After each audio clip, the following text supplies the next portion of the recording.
Welcome to WNL Sports Weekly. I'm Jeremy Franklin. This week we'll speak with men's cross country coach Brandon Spalding, women's cross country captain Kirsten McMichael, and volleyball captain Elly Cosgrove.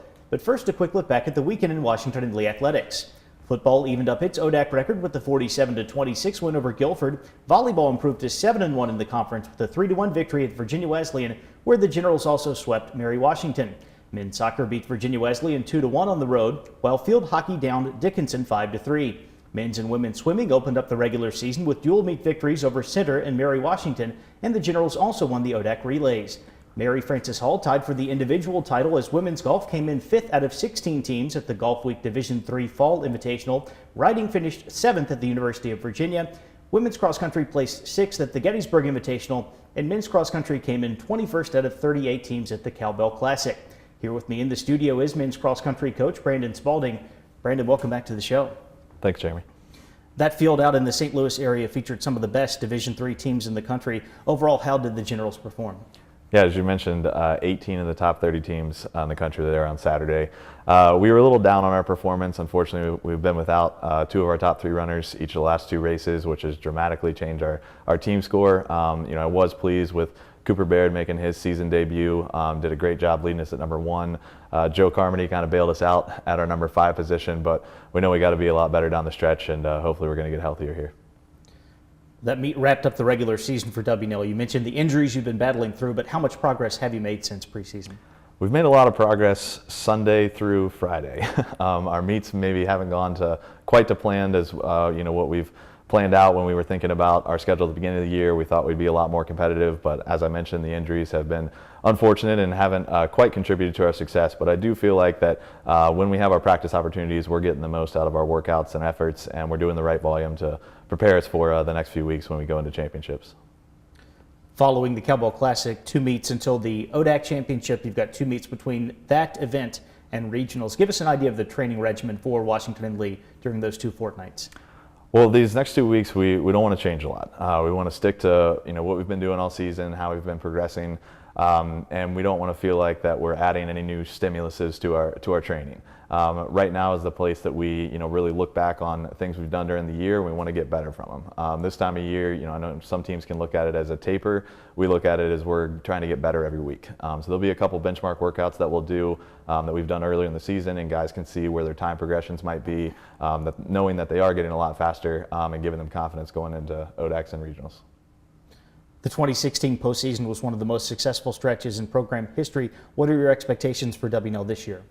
It's always hard to replicate success. Last year, I think every single weekend for the team was such a high, from the first meet of the season to, finishing, very high in a competitive field like Oberlin, winning our 2nd straight conference championship, qualifying for the national meet. Those are tough things to replicate, but we haven't quite put it together like we've wanted to during the regular season, but here in the postseason we have a great opportunity to be just as good as last year, if not even have a better performance. And by better, I think that we can have a tighter 1 to 5 gap when it comes to our time gap in scoring at conference and at regionals. And if we do those things down the stretch, I see 2017 being just as successful.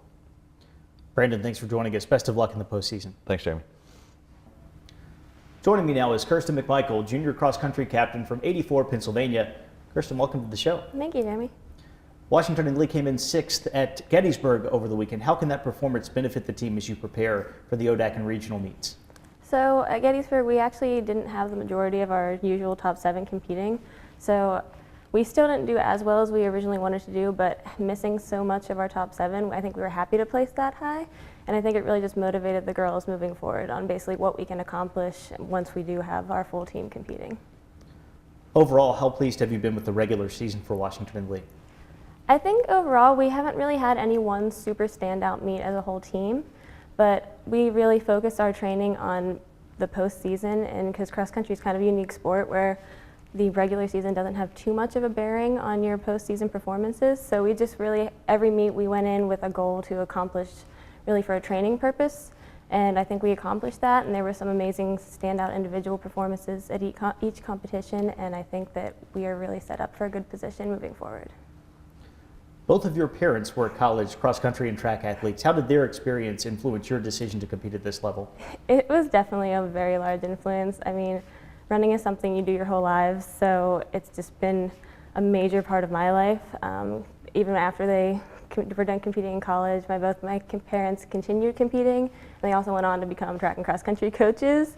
So even when I was really young, I would go to races with them, and then moving into high school, I got more competitive and went after breaking my mom's school record. And then even now, they're just my biggest support system. They come to almost every single meet, and they obviously are my parents and they're cheering for me, but also having that background of track and cross country, they can actually analyze my race and actually help me moving forward.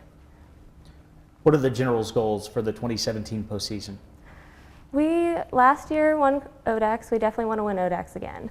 And I know some teams might think that might be a little bit of a stretch based on our regular season performances, but I don't think anybody has any idea what our team is truly capable of. We were ranked second in the region coming into the preseason polls, and that team is still here. We just haven't had them all run on the same day at any regular season meet, but everybody should hopefully be back for the postseason competition, and I think our team is capable of definitely winning ODAX again, and I would not count us out for qualifying for nationals. I think that's something that the team is capable of, and we are super motivated and are going to be fighting really hard these next couple weeks. Kirsten, thanks for joining us. Best of luck in the postseason. Thank you, Jamie. I'm joined now by Elly Cosgrove, junior volleyball captain from Wilmington, North Carolina. Elly, welcome to the show. Thanks for having me. WNL lost a 5-set heartbreaker to Randolph-Macon last Wednesday. Since then, you got a good ODAC victory over Virginia Wesleyan. You've beaten 2 quality non-conference teams in Mary Washington and Averett. How important was it for Washington and Lee to bounce back so quickly?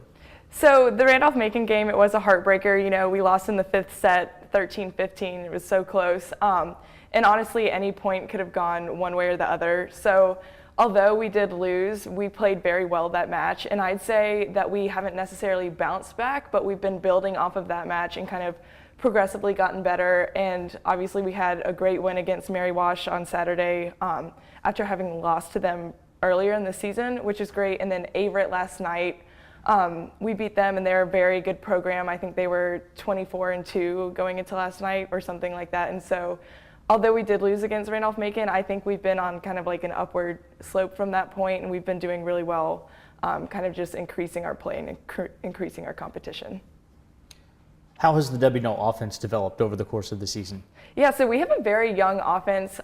We have 3 freshmen who are really involved offensively, and then we have 2 sophomores and our junior Meg. And that has changed, but that's mainly what it is right now. And our freshmen have really stepped into their roles and grown throughout the season, which has been great to kind of see that growth. We've been changing some things around. So we have Courtney Berry in the middle, who's obviously, I think, leading in the hitting percentage in the ODAC right now as of last week. But she's doing great, so we've really been working to try and establish the middle of the court.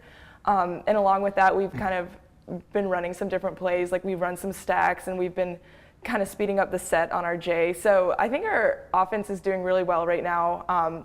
Like I said, the younger players are really stepping in to their roles on the court, and I think they've been doing a great job. So, off the court, you're the sports director at WLUR. Tell us about your involvement covering other Washington and Lee athletic teams. So I'm a journalism or business journalism major here at Washington and Lee, but I also have a passion for sports and kind of being involved with the student athlete community here at WNL. So it's been really great to get involved with WLUR and doing the athletic director position, but also I kind of work with the Ringtone Phi. I write for the sports section for them and do some commentating with you know, during my off season. So it's been great just kind of knowing more about our programs here at WNL and knowing more about every sports team than I guess your average student.